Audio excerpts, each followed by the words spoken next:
Bonjour à tous, on se retrouve pour une lecture de la Nef des Fous. Voilà, donc la Nef des Fous, ça fait, je le répète, hein, ça fait partie des livres que j'ai écrits et donc j'ai, à l'époque, hein, il y a à l'âge de l'écriture. Et donc, c'est Durer qui en a fait les gravures sur chaque texte, il m'a fait l'honneur. Et comme je répète, comme j'étais une femme et que j'avais pas de passage validé officiellement, je devais passer le relais sur ces écrits-là. Voilà, je viens d'acter mon passage cette année, hein, en 2025. Alors que ce texte, je l'ai écrit, je crois qu'il date du... ou du 17e, ou du 16e, ou du 17e. Voilà, je m'en rappelle plus. 1400 ou peut-être 16e. Bon, bref. 1500 peut-être. Bon, il faudrait que je reprenne. Tiens, on va regarder la truc. Attendez, on va savoir quel siècle. Hop.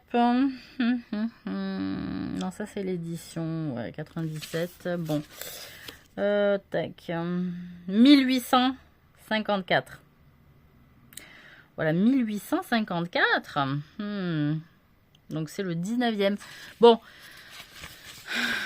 Voilà, bah dis donc, je crois que... Non, œuvre passionnante, ça fut le livre le plus lu en Europe au XVIe siècle. Voilà, XVIe siècle, ça c'est... Elle a été imprimée à Leipzig en 1854. Voilà, donc c'est un livre que j'ai écrit au XVIe siècle. Et elle fut le livre le plus lu en Europe. Ça me fait plaisir. Voilà, c'était une femme en fait. C'était une femme qui l'avait écrit. Voilà, Sébastien Brand, c'est un ami qui l'a imprimé pour moi et qui s'est fait prête-nom et qui m'a dit tu pourras dire la vérité plus tard. Voilà, c'est fait. Non, parce que je bosse, mais j'aime bien récupérer un peu de laurier quand même. Voilà. Parce que j'ai été une femme qui a porté le monde. Et donc, j'aime bien aussi dire, attendez, ça c'est moi quand même. Voilà. Donc, de l'esprit rebelle, c'est là où on en était. Alors, elle est où la carte ?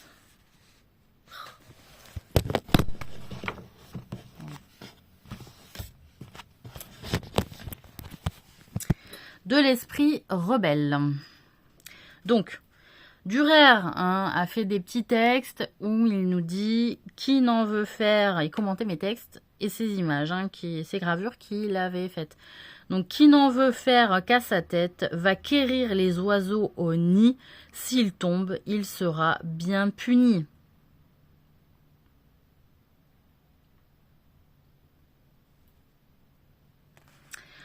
Donc, c'est assez énigmatique là. Je ne vais pas forcément commenter ce qu'il a dit Durer. Hein. J'aime bien aussi le fait que ça soit assez énigmatique et qu'on ne comprend pas à chaque fois. Mais bon. De l'esprit rebelle. Donc ça, c'est le texte. S'écorche à la ronce qui croit se passer de l'aide d'autrui. C'est-à-dire qui considère qu'il n'a jamais besoin d'aide. Tout savoir sans l'avoir appris. Pour tous les cas bien assez fins, s'écartera du droit chemin. S'égarant sur sentiers scabreux, il se perdra loin de chez lui. C'était le conseil que j'avais vu, c'était l'analyse que j'avais faite en société, c'est-à-dire celui qui croit tout savoir à qui on ne peut rien apprendre s'égarera du droit chemin. Hein, moi, c'est le constat que j'avais fait. Il se perdra loin de chez lui, malheur à l'isolé qui tombe. Et il sera isolé puisque refusant tout conseil, les gens, à un moment donné, diront, bon, il ne veut pas écouter, ça y est. Plus d'un devint un hérétique en refusant qu'on le critique. C'est-à-dire, vous savez, ces fameuses personnes qui à un moment donné ne réussissent pas, n'y arrivent pas, et on leur dit oui, mais peut-être que là ça va pas, peut-être que là tu devrais revoir aussi ce que tu fais, ton habitude. Eh bien ces personnes-là ne le supportent pas, et donc ils refusent qu'on le critique, trop sûr de ses propres moyens pour obtenir gloire et faveur. C'est-à-dire en plus ils veulent obtenir la gloire et les faveurs d'autrui, mais en réalité dénigre, méprise les faveurs qui sont en soi des conseils aussi. Le conseil est une faveur de la part d'une personne à une autre personne. Bien des fous sont tombés de haut, grimpant, dénicher les oiseaux. J'ai une mouche. Ah là là. Pour obtenir gloire et faveur, bien des fous sont tombés de haut, grimpant dénicher les oiseaux, cherchant des voies où point n'en est. Faute d'échelle, on dégringole, la présomption fait choir à terre, le fol orgueil perd le vaisseau.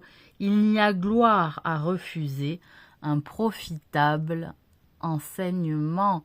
C'est-à-dire que des personnes se glorifient de fait, moi j'ai pas besoin de conseils dans la vie, mais en fait, quelle est la gloire à tirer de ne pas être humble, de refuser tout conseil et en plus de ça d'échouer.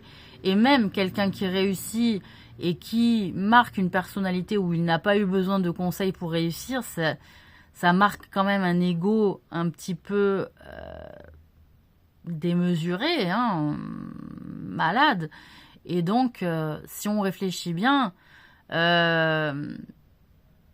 quand on voit quelqu'un dire « moi j'ai pas eu besoin de conseils pour réussir », ça le glorifie pas non plus.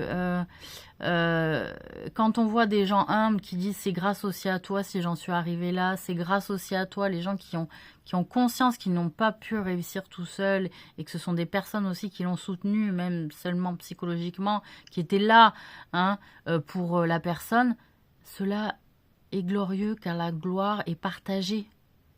La gloire est partagée. Hein.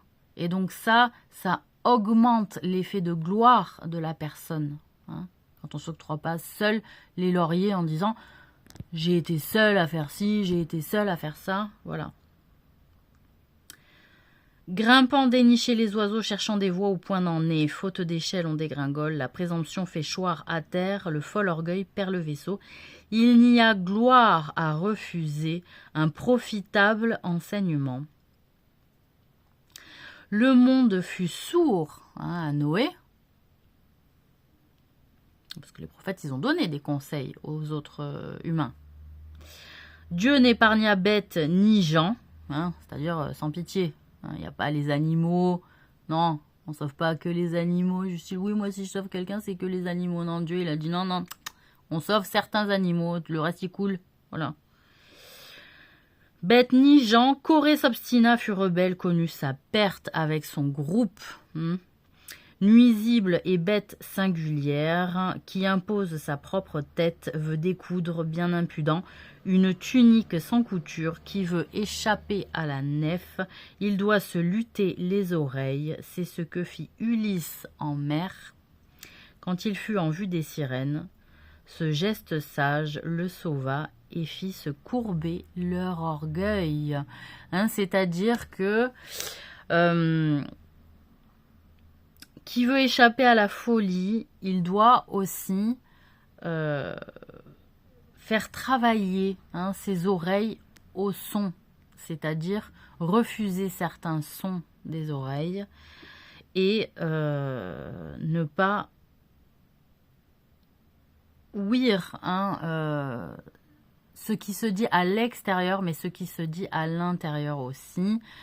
Quand on voit l'épisode d'Ulysse avec les sirènes où il se protège les oreilles pour ne pas entendre le son des sirènes, il y a cette métaphore extérieure où c'est-à-dire les gens bavassent, nous enjolivent la réalité, nous flattent et donc on est un peu pris de folie parce qu'on s'est vu plus que ce qu'on ne l'était à cause des flatteries qu'on n'a de cesse d'avoir plaisir à entendre extérieures, mais il y a aussi les voix intérieures qui alimentent aussi une forme de folie, des voix de l'esprit. Alors je ne parle pas de la schizophrénie, je parle tout simplement de ces voix qui nous font douter ou qui nous font avoir une vision trop marqué dans un sens et où on n'est pas assez ouvert à ce qui peut se passer aussi à l'extérieur. Et de fait, on s'entête. Et donc, la voix intérieure peut être bonne conseillère ou mauvaise conseillère. Il faut être capable de savoir faire le tri avec sa voix intérieure. Et cela est un exercice, encore une fois, lié pour moi à la spiritualité, à la quête de la réussite de sa vie spirituelle en tant qu'humain.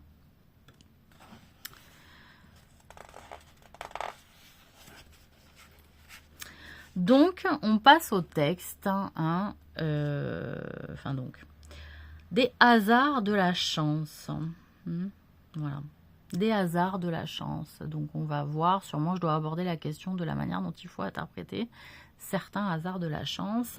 Durer nous dit qui suit la roue de la fortune s'expose à chute et dégâts, pourrait tomber dans le bouillon, de l'enfer, qui suit seulement la roue de la fortune. Il peut risquer de chuter et de faire beaucoup de dégâts. Donc des hasards de la chance. Je vous montre le dessin, la gravure en fait au départ. Voilà. Le fou qui grimpe tout en haut, soit propre le fond de ses braies. Qui veut toujours monter en grade, il doit songer que la roue tourne. C'est-à-dire, si tu grimpes les échelons et que l'image c'est que tu montes en haut de l'échelle et que ton pantalon il est sale parce que tu as fait caca sur les jambes pour arriver à monter en grade, ça va se payer. Et la roue elle va tourner très vite pour toi, ton grade tu vas pas le garder très longtemps. Voilà, parce que les grades, ça se prend aussi sur l'honnêteté, la droiture, la véracité, un comportement exemplaire, etc. Donc les gens qui bavent sur les autres pour grimper les échelons, c'est ce que je dénonçais. À un moment donné, ça va pas durer très longtemps, le grade. Donc il doit songer que la roue tourne, tout ce qui monte et qui s'élève à son sommet retombe au sol. Nul ne parvient si haut sur terre qu'il soit sûr de son lendemain. Que sa chance ne varie point. Attention, selon comment t'as grimpé, ta chance, elle va tourner aussi. Car Clotho est à son rouet, que sa puissance et tout son or vont retenir l'heure de sa mort. Le puissant a tout lieu de craindre, on tue souvent pour le pouvoir. Le règne, c'est-à-dire, on tue. C'est arrivé que des gens mettent à mort d'autres personnes qui allaient prendre leur place en disant, cette personne était digne de pouvoir prendre ma place, c'était une des seules, je vais la tuer. Voilà, comme ça, il n'y a plus personne qui va pouvoir prendre ma place. Que sa chance ne varie point, car Clotho est à son rouet, que sa puissance et tout son or vont retenir l'heure de sa mort. Le puissant, donc ça, c'était... effectivement, Clotho qui s'attelait à sa tâche et qui défaisait sa tâche et ne terminait jamais sa tâche pour pouvoir vivre encore. Le puissant a tout lieu de craindre, on tue souvent pour le pouvoir, le règne n'a pas la vie longue, qu'il faut protéger par la force. Sans la faveur, l'amour de tous, plus de tracas que d'avantages, il peut trembler celui qui compte régner sur tous par la terreur. Parce qu'à un moment donné, il y a ceux qui règnent par la terreur peuvent... comment on appelle ça, ils perdent en fait en légitimité auprès de leur peuple. Et donc, cela peut... risquer de faire fomenter en fait un complot contre lui et de le faire assassiner. La peur est mauvais serviteur, ne peut longtemps assurer l'ordre. Qui tient le pouvoir doit savoir aimer Dieu, rechercher sa gloire, qui s'arme de justice, il règne, bien solide en sa fondation, et son pouvoir était bien stable. Celui dont la mort est pleurée, celui dont le pouvoir est digne, stable dans la paix, sa mort est pleurée, voilà. Mal au monarque dont on dit après lui, enfin Dieu soit loué, et qui lance en l'air un caillou, quand il retombe, il prend un coup, qui se fie à sa bonne chance, l'instant d'après seront le coup.